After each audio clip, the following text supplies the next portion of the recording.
बिस्मिल्लाहिर्रहमानिर्रहीम अस्सलाम वालेकुम and welcome to Ahmad world academy. आज की वीडियो में क्लास 9 के स्टूडेंट्स के साथ तर्जुमतुल कुरान का टेस्ट पेपर शेयर किया जाएगा। मैं उम्मीद करता हूं कि आप तमाम स्टूडेंट्स ने अपनी प्रिपरेशन कंप्लीट कर ली होगी और आप तमाम स्टूडेंट्स अपनी रिवीजन के फेज में होंगे।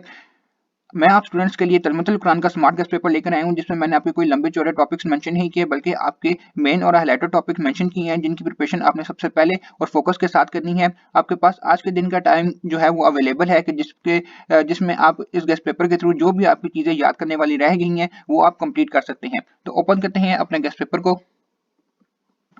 तो गेस्ट पेपर आपका ओपन हो चुका है। फेडरल बोर्ड की तरफ से 9 क्लास के स्टूडेंट्स के लिए तर्जुमतुल कुरान का जो मॉडल पेपर रिलीज किया गया है, उसमें आपके टोटल 80 वर्ड्स मीनिंग आपके उस मॉडल पेपर में मेंशन है। आपने उन्हीं 80 वर्ड्स मीनिंग की प्रिपरेशन करनी है और उन्हीं वर्ड्स मीनिंग में से ही आपके पेपर में वर्ड्स मीनिंग आपसे पूछे जाएंगे। उसके बाद फिर उसी मॉडल पेपर में आपके टोटल जो है वो 17 सूरतें जो है वो मेंशन की गई हैं, जो कि आपने तर्जुमतुल कुरान के लिए प्रिपेयर करनी है।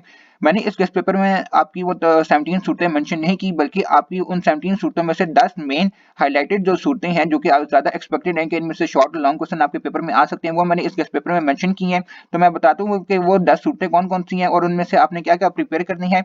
तो सबसे पहले हमारे पास आ जाती है सूरत मरियम।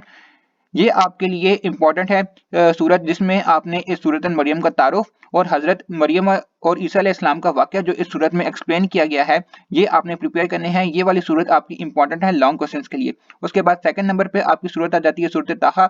इस सूरत ताहा का आपने तारुफ और फिर हजरत मूसा अलैहिस्सलाम और फिरौन का वाक़या जो कि इसमें डिटेल से एक्सप्लेन किया गया है, ये आपने प्रिपेयर करना है। ये भी आपकी सूरत लॉन्ग क्वेश्चंस के लिए इंपॉर्टेंट है। उसके बाद तीसरे नंबर पे आपकी सूरत आ जाती है सूरत अंबिया। इसका भी आपने तारुफ और हजरत इब्राहीम अलैहिस्सलाम का जो जिक्र इस सूरत में किया गया है, आपने ये भी प्रिपेयर करना है। ये भी आपकी इंपॉर्टेंट है सूरत लॉन्ग क्वेश्चंस के लिए। उसके बाद फिर आपके पास सूरत अल हज।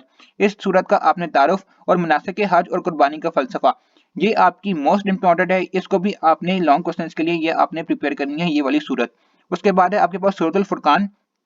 इस सूरत का तारुफ और इबादुल रहमान की सिफात जो कि इस सूरत में एक्सप्लेन की गई है, ये भी आपके लॉन्ग क्वेश्चंस के लिए इंपॉर्टेंट है। उसके बाद है आपके पास सूरत अल नमल।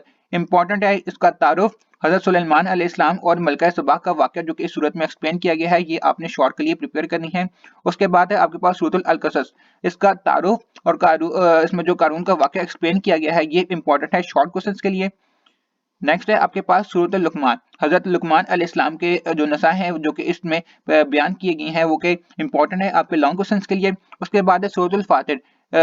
इक़दारत इलाही की निशानियां, कुदरत इलाही की निशानियां, ये आपने प्रिपेयर करनी है शॉर्ट क्वेश्चंस के लिए, ये वाली सूरत को। और आपके पास सूरत अहकाफ, जिन्नात के ईमान लाने का वाक़या लॉन्ग क्वेश्चंस के लिए इंपॉर्टेंट है। उसके बाद नेक्स्ट आपके पास सूरत यासीन। मैंने आपको कहा था कि मैंने इसमें आपको टोटल 10 सूरतें मेंशन की हैं। सबसे पहले आपने इन 10 सूरतों की प्रिपरेशन आपने कंप्लीट कर लेनी है। अगर उसके बाद फिर आपके पास टाइम बचता है, तो आपकी जो यहाँ पे जो मैंने लास्ट सूरत मेंशन की है 11 सूरत यासीन, ये आपने प्रिपेयर कर लेनी है, जिसमें आपने फरमादारों और नाफरमानों के आलम आखिरत में अंजाम का अहवाल, ये आपने प्रिपेयर कर लेना है सूरत यासीन, अगर आपके पास लास्ट में टाइम बचता है। तो ये था आपके साथ तर्जुमतुल कुरान का स्मार्ट गेस्ट पेपर। मैं उम्मीद करता हूँ कि अभी आपके पास आज के दिन का टाइम अवेलेबल है, आपने इनकी प्रिपरेशन सबसे पहले करनी है। मैं उम्मीद करता हूँ कि कल का पेपर आपके लिए बहुत अच्छा जाएगा। तो मिलते हैं फिर इंशाल्लाह एक नई वीडियो में, तब तक के लिए अल्लाह हाफिज़।